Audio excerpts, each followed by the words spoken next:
My brothers and sisters in Christ, today's gospel passage is important for us to hear in the last week of the liturgical year, as again it continues to unpack themes of eschatology. But for the sake of my reflection today, I'd like to turn to, I think, a very important and practical image that we hear in the first reading. And from the prophet Daniel today, we hear another vision that he is asked to interpret. This is no longer by Nebuchadnezzar, the previous king, but Belshazzar, his son. And we hear this account of how, amongst festivities, Belshazzar brings in and offends the Lord by using things for sacred purposes, just as, party trinkets, if you will. And so he sees this terrifying image of the hand drawing in the wall. Daniel comes in and speaks and interprets, as is the gift God has given him to interpret these visions. But amongst all the things that he tells him, I find these words immediately applicable to us. He says, "You praised the gods of silver and gold, bronze and iron, wood and stone, that neither see nor hear nor have intelligence. But the God in whose hand is your life breath, and the whole course of your life, you did not glorify." This speaks to what is at the spirit of idolatry. And so often when we hear the prohibition against worshiping idols from the Ten Commandments in the Old Testament, we think that's something foreign that's not amongst the sins we worry about.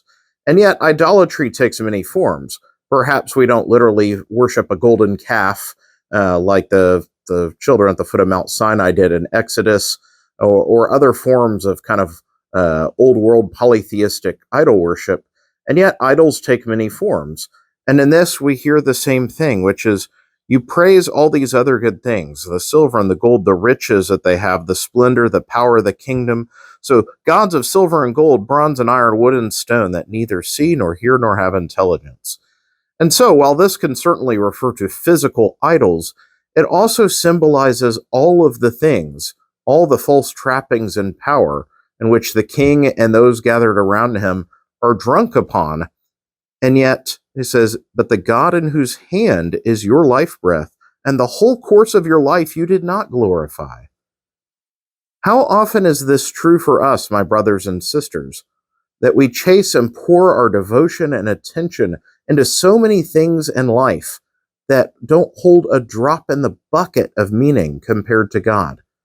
And yet, the one who indeed holds our very lives in the palm of his hand, we neglect. We neglect by failing to pray. We neglect in our charity.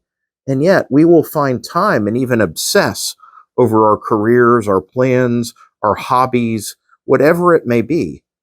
And yet, we don't make time or give glory to the one who matters.